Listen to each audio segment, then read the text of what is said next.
Bienvenue sur Conscience et dans les chroniques de Eve Cotaz. Aujourd'hui, nous allons aborder le sujet sur accueillir la rupture comme le départ d'un cheminement spirituel. L'objectif est de poser un nouveau regard sur la rupture, que ce soit relationnel, professionnel, existentiel, comme un passage, le pas vers le sage, sacré, et non comme une fin. Bonjour Eve, comment vas-tu bien aujourd'hui? Salut Sophie, je vais très bien, merci. Pourquoi une rupture n'est-elle jamais un échec, mais un point de départ vers autre chose? Oui, dans mon approche, la rupture, c'est un moment de vérité. C'est une mise en lumière de ce qui ne peut plus continuer tel que c'est. C'est l'occasion de reconnaître une part de soi qui demande à évoluer. Euh, En fait, on est incarné pour cheminer, pour apprendre des choses sur nous, sur notre vie, dans la relation que l'on a au monde. Et du coup, parfois, on est un peu à côté de la plaque. Et la vie nous ramène à cette rupture. La vivre comme un échec, c'est une lecture mentale. C'est souvent lié à des attentes non satisfaites ou à des normes extérieures. Et la vision de l'échec, en fait, c'est cette volonté de contrôle. Sauf que la vie ne se contrôle pas. Ça peut être aussi une peur de ne pas réussir selon des normes familiales, sociales ou autres, hein, des conditionnements. Par exemple, je sais pas, moi je divorce, je n'ai pas réussi à sauver mon couple, donc j'ai échoué. Le point de départ, donc là, avec cette rupture, c'est le seuil. Je suis sur le, je suis sur le chemin qui me permet d'interpréter plus intérieurement ce qui se présente et ce qui va m'aider. Euh, oui, c'est vraiment, faut le vivre comme une transformation. Je sais que c'est difficile, hein, parce que quand ça arrive, c'est mince. Comment je vais m'en sortir? On a tout de suite des foules de peurs qui viennent, qui se présentent, des jugements, en fait, on bascule dans le chaos, hein. Mais c'est non, en fait, on a possibilité, comme on est dans un monde de dualité, j'ai la possibilité de le voir comme ça et j'ai aussi la possibilité de faire un pas de côté et de dire: «Attends, pourquoi ça se passe comme ça? De quoi on parle? De quoi j'ai besoin?» Et ce fameux exemple par rapport au couple, ça peut être aussi mais qu'est-ce que cette rupture me permet de reconnaître, hein, heu, sur moi, sur ma vie, sur mes valeurs, ce qui est important pour moi. Comment écouter ce qui cherche à émerger en nous? La conscience est primordiale. C'est-à-dire que c'est assumer la manière de voir les choses telles qu'elles sont, dans une forme d'honnêteté personnelle et de responsabilité individuelle. Hem Oser voir, ce qui, comment dire? Au lieu de se demander: «Pourquoi ça m'arrive?», c'est de prendre le temps d'écouter et de comprendre: «Mais qu'est-ce que cette situation m'invite à voir et à transformer que je n'ai pas encore compris dans cette incarnation?». Faire un pas de côté, c'est regarder ce que ça m'apporte. C'est grâce à cette prise de conscience, qu'on ne peut faire en étant que comment dire? La conscience peut se manifester quand la culpabilité ou la peur ne sont pas là. Parce que sinon, avec ma culpabilité et ma peur, je vais juste me focaliser sur l'arbre qui cache la forêt, pas sur la forêt. Sauf que c'est la forêt, moi, qui m'intéresse. C'est pourquoi est-ce que j'en suis arrivée là. Donc, pour pouvoir la voir, il faut que j'enlève cet arbre. Donc la peur ou la culpabilité. Et ça ne peut se faire que si je prends conscience que ce qui arrive, c'est là pour m'aider à grandir et ça n'est pas là pour me juger, me castrer ou je ne sais quoi. Cette prise de conscience, du coup, elle nous demande de regarder les choses de manière très froide, de bloquer les émotions, juste un temps, juste ce qu'il faut pour que je puisse dépasser la peur et la culpabilité et que j'aille voir de quoi j'ai besoin.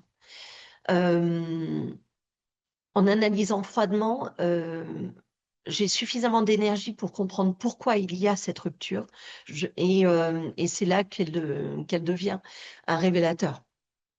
C'est, ça va permettre du coup de prendre conscience de ce qui ne nous correspond plus par rapport à cette situation, de ce que l'on a besoin de changer dans notre comportement. Et peut-être d'être dans cette évolution, d'être dans son état d'être, ça fait beaucoup d'être, pardon, mais c'est dire quand je suis dans mon comportement, je suis dans mon mental, je suis plus dans mon être, je suis dans le faire, je ne suis plus dans l'être. Et d'un coup, c'est de dire, ok, je vais dépasser ça, je vais aller regarder de l'autre côté avec, je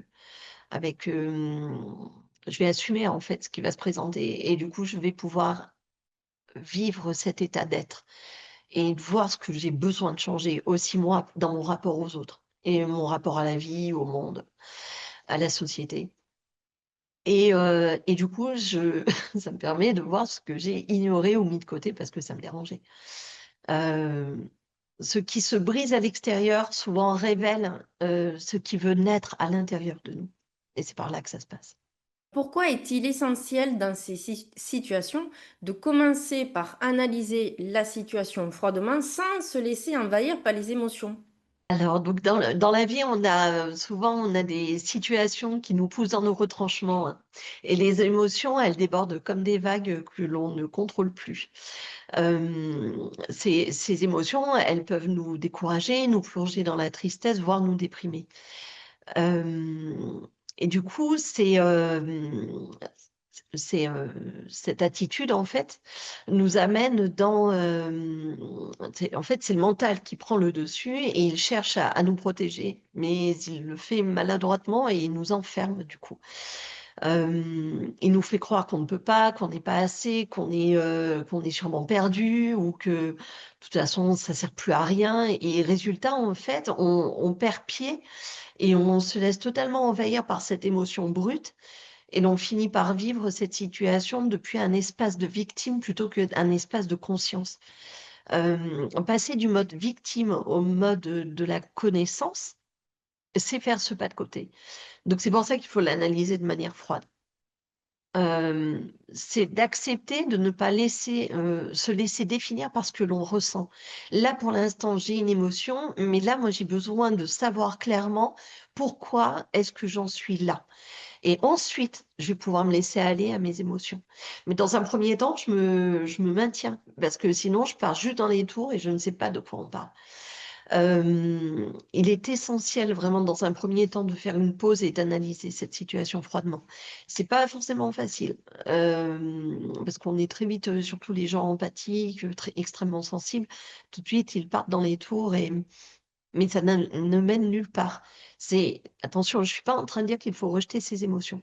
Je suis juste en train de dire qu'il faut les analyser correctement pour pouvoir, qu'il faut les bloquer à un temps pour pouvoir analyser la situation et ensuite se laisser aller par elle, se laisser vivre à travers elle.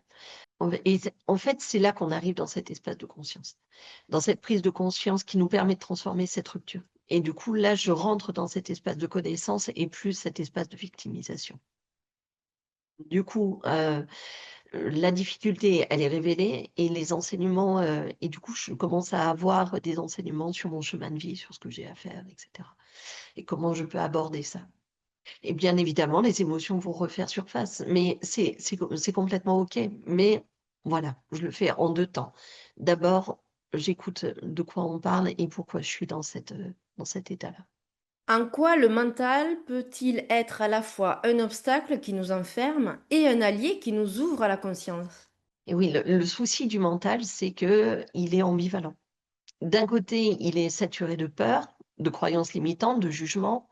Il nous enferme. Il est de cet état-là parce que quand il s'est construit, depuis que nous sommes enfants, il a été façonné par, Miguel Ruiz parle des maîtres, de nos maîtres, c'est-à-dire mes profs, mes parents, tous ceux qui ont un ascendant sur moi. Ils nous bloquent à cet endroit-là. En fait, eux nous disent des choses et comme nous n'avons pas, on est en dessous, ben, on prend pour acquis ce qu'ils disent. Et du coup, ils nous enferment dans ces schémas. Et, euh, et du coup, lui, il est de ça. Donc, pour lui, il faut nous protéger. Et donc, il s'accroche comment dire, il s'accroche à ce qu'il connaît déjà, parce que il est toujours préférable de rester dans un enfer connu plutôt que dans l'inconnu, pour lui, hein. Et il nous maintient dans une posture de fermeture, un no man. forcément, parce qu'on ne sait jamais, hein, ça peut être grave. Après, on va se trouver plein de trucs pour bien rester dans ce truc. Dans cet état, le mental devient du coup un obstacle à la conscience car il nous empêche de voir au-delà de nos conditionnements. Mais de l'autre côté, le mental, une fois qu'il est discipliné, il devient un super allié, puisqu'il est celui qui va me permettre de voir la situation, d'oser regarder et de voir. Et c'est vraiment super fort parce qu'après, on peut se faire une autocritique personnelle de qui nous sommes, de ce que l'on est en train de faire et de comment on peut faire les choses pour qu'elles soient plus agréables, autant pour moi que pour les autres.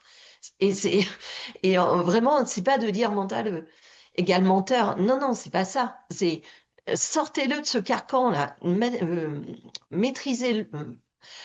Au début, c'est de la maîtrise. Après, il fonctionne, si vous voulez, c'est une rééducation de ce mental à faire. Quand il va être dans cette démarche d'ouvrir au champ des possibles, là, on va pouvoir, bah, il va rentrer dans le yes man et dire oui à l'expérience. Et du coup, il n'y a plus de jugement. Il n'y a plus ah ben c'est pas bien. Ouais, mais quand même ouais mais à tout bout de champ. Ouais, mais avec ça, ouais, mais avec ci, etc. Non, là d'un coup, c'est un tremplin. Il dit attends, voilà la situation. Qu'est-ce qu'on crée nous de ça pour le changer? Et il nous aide à accueillir la nouveauté et à explorer sans peur avec cet état de conscience. Du coup, en fait, la conscience, elle ne naît pas de l'absence du mental, mais de sa transformation. C'est hyper important d'en prendre conscience de ça, de l'accepter.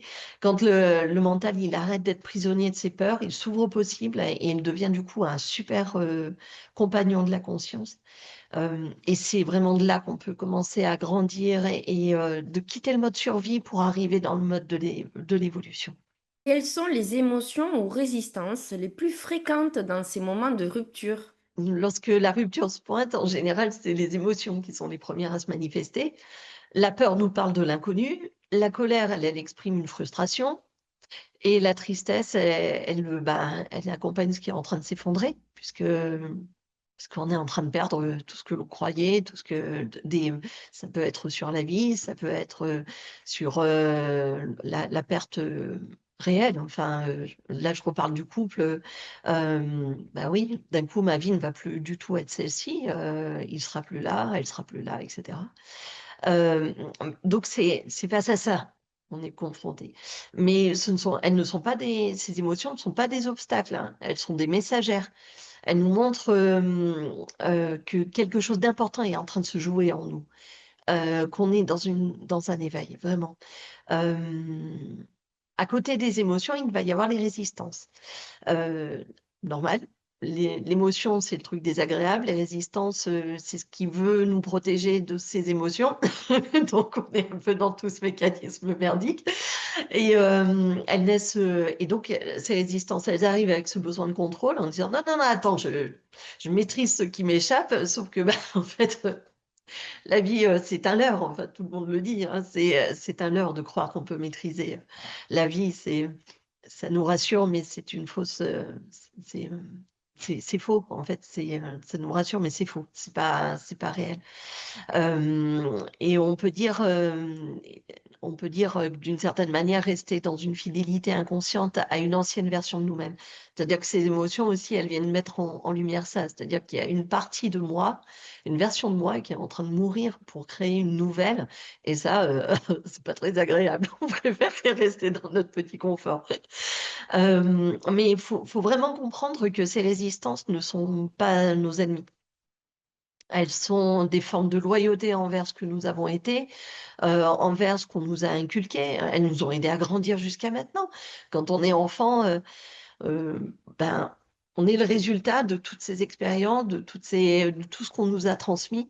Et ça, ça nous a aidés à vivre jusqu'à présent. Bon, il y a l'éveil qui se pointe parce qu'on s'est un peu éloigné de notre chemin d'âme, mais voilà, c'est pas grave. C'est ça aussi l'expérience incarnée, et c'est ça qui est génial, quoi. On teste des trucs, quoi. C'est rigolo. Vous voyez, faut le vivre avec ça.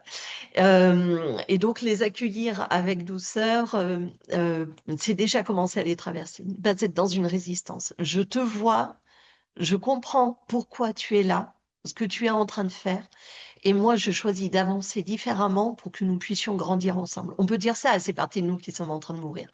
C'est oui, oui, je ne te rejette pas. Je vois en toi cette blessure et c'est OK. Et maintenant, tu vas voir, on va changer notre vie. Et là, ça prend du sens. Eh bien, merci Eve. On se retrouve la semaine prochaine sur Conscience et nous parlerons cette fois-ci d'identifier les schémas qui nous retiennent. Merci, à bientôt.